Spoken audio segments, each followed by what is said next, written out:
बिस्मिल्लाहिर्रहमानिर्रहीम, अस्सलाम वालेकुम। मैं हूं Nabeel Tariq but point of view Facebook और यूट्यूब चैनल से। आज हम ये इधर वज़ीराबाद में अल्लाह वाला चौक में मौजूद हैं। यहाँ पर वो वाक़या पेश आया, इमरान खान साहब को नीचे से खड़े होकर एक फ़र्द ने ब्रेस्ट मारा। अब ब्रेस्ट में लोगों का ये कहना है कि 5-10 गोलियाँ निकली, जिनमें से 3 गोलियाँ इमरान खान साहब की टांग पे लगी। अब फौरी तौर पर इसके रद्द-ए-अमल पे फौरी तौर पर लोगों ने उस बंदे को भी दबोचा, उसको पकड़ लिया गया, उसको मारा पीटा गया और इमरान खान साहब को एम्बुलेंस में डालकर लाहौर शिफ्ट कर दिया गया। अभी सूरत हाल मौजूदा ये है कि इमरान खान साहब सेफ़ हैं, उनकी जान को कोई खतरा नहीं है।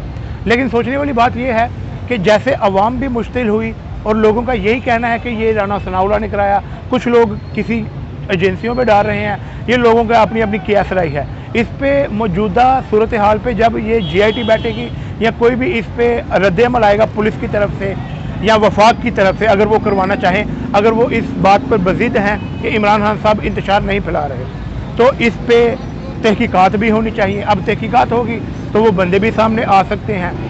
आज तक पाकिस्तान की हिस्ट्री में कोई बंदा सामने आया तो नहीं है। लियाकत अली खान को मारा गया, और लोगों को मारा गया, भुट्टो को मारा गया, या भुट्टो को तो खैर फांसी लगी, और लोगों को मारा गया। बेनज़ीर भुट्टो के कातिल आज तक नहीं मिले।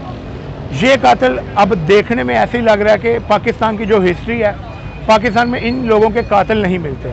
इसके अलावा ये बताता चलूँ कि आगे का अब जो लॉन्ग मार्च है उसमें क्या स्पीड आएगी, उसका क्या रद्द-ए-अमल होगा, ये तो PTI की आला क़यादत हमें बताएगी कि उनका आगे क्या रद्द-ए-अमल है। ज़ाहिर सी बात है, हमें यही लगता है कि इन्होंने अब मज़ीद स्पीड से आगे जाना है और देखते हैं अब इस्लामाबाद में जो वफाक गवर्नमेंट बैठी है वो क्या करती है। खैर, आज की वीडियो के लिए इतना ही। मज़ीद अपडेट आपको साथ साथ करते रहेंगे। मुझे इजाज़त दीजिए। अस्सलाम वालेकुम।